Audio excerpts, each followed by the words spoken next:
I'm going to demonstrate how to edit photos of aircraft in flight on Lightroom and how I make them stand out a little bit more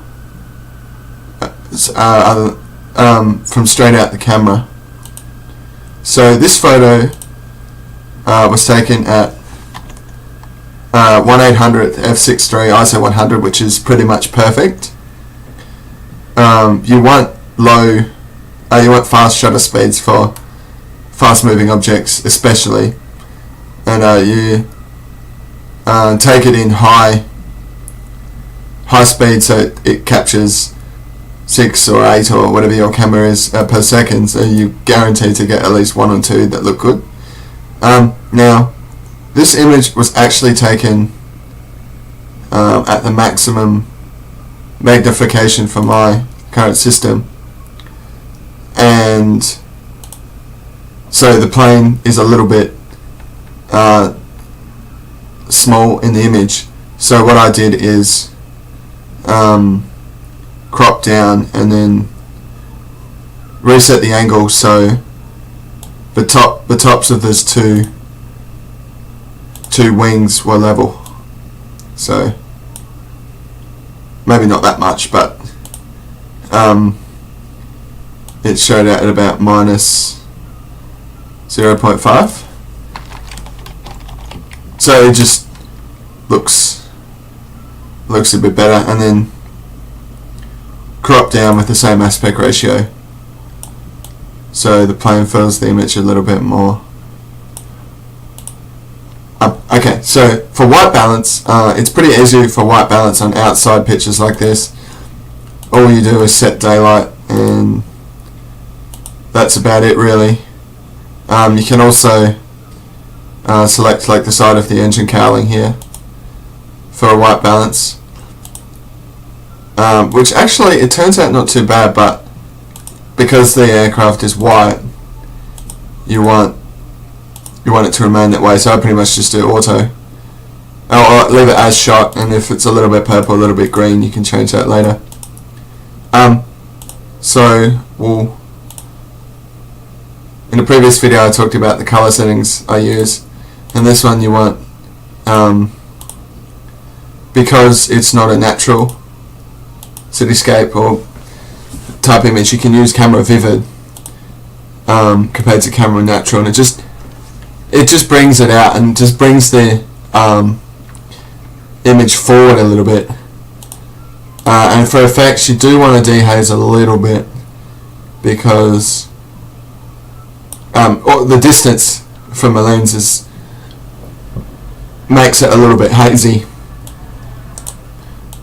So if we have a look at some of my older images or images from further away, the plane is a long way away, so the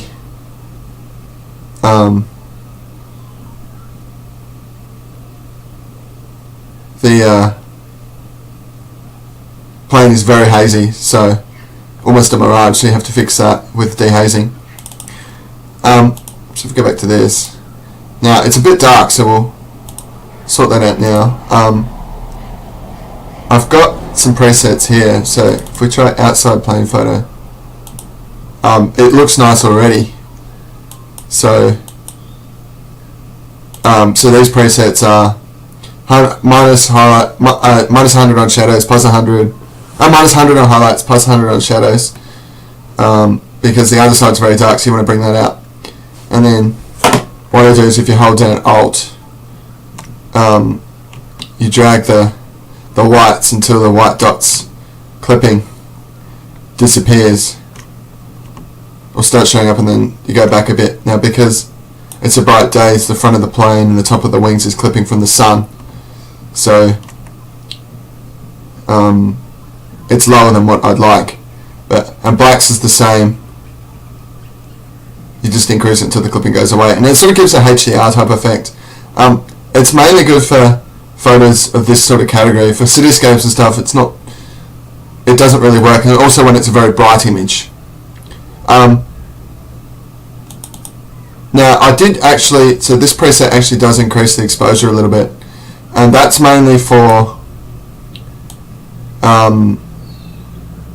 decreasing the blueness in the sky, because at 0 it sort of overrides the whole image, so you just decrease the exposure to like 0.2 and it helps with that. And you can always decrease highlights later in the tone curve.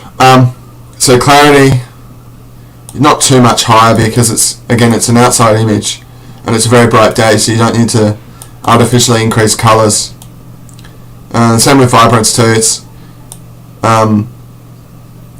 It's gone up to sort of like 20, 25. You don't want to go up too high, because then it makes the blue look too cartoony. Oversaturates the image with too much blue. So 20. And same with saturation, you don't want to go too much. Although it brings the aircraft out, it oversaturates the sky, which doesn't look good. Also the edges aren't helped either. So lens corrections, definitely remove chromatic aberration, especially with the high contrast type images. There's often lots of, especially on the tail and around bright areas, there can be small sections. So there's a small section there actually, and if we increase that a little bit, it'll help hide that. But you don't want to go up too far, because sometimes you get sections that you want to retain that are removed. But that actually looks pretty good. So for the sharpening area, it's sort of the usual same for me, 41, 30, 40 for amount, detail and masking. Radius you can actually go up a little bit more, just to bring out a little more of the detail, especially when the subject is far from the lens. If I was running a 300mm lens, I wouldn't need to do that, because the detail would already be brought out from magnification. And for noise reduction, because it's shot at ISO 100, you don't need to go over the top, because there's not a lot of noise there to begin with. So 40 is good for that. I don't use split toning. I don't really know how it works in general. So for here, the sky is very saturated, so I tend to use this setting here in the HSL to fix that, and I don't want to go down too much, because then it just turns the sky grey. And as you can see, if you go up to 100, it's just because there's no clouds in the sky. It just looks awful. So 10 to 15 is good. Now, I changed some settings on this orange and the yellow. You can see under here on the fuselage, the whole plane's white, but because of the sun and also reflection of the sand. This was shot at a beach. The underside's all orange, so you want to remove that with these settings here. You just lower them, because there's no other yellow on the aircraft itself. You can pretty much, and the tail is red, so you can pretty much lower this to 100, and it will really bring it out very, very nicely actually. If the plane had a yellow livery, you obviously couldn't do this, and you'd have to fit it with another setting. The red you can bring out a little bit too on the back of the Qantas tail, just to bring it out a little bit, because it's a little bit bright. The tone is a little bit different across the whole section because of the sun shining on the back, but it actually looks very nice. These lights here, actually, the landing lights here and here on the wings, you can get a lot of clipping on those, especially on bright sunshine. So the only way to fix that is to bring the highlights down, and it helps hide those. And you don't want, obviously, them to stand out and saturate the image with just this white light. So for tone curve, my preset has it in a very S shape, so that helps with bringing the image out, the aircraft out. especially the bottom of the fuselage, which is out of direct sunlight, so that bumping up shadows and darks helps bring that out. See, lights you don't want, because of the sun reflection off the nose and the top of the aircraft, you have to drop those highlights to sort of get the aircraft in a matched exposure, so it's not over the top bright and then dark, so it's like a stripe.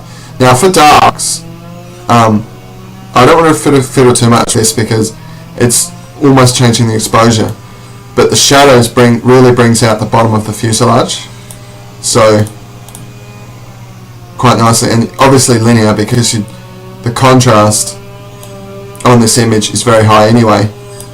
You don't want to be increasing contrast too much. So the preset that I've installed has got a high contrast anyway, so I actually might decrease that a little bit, almost at default. And you see it's really the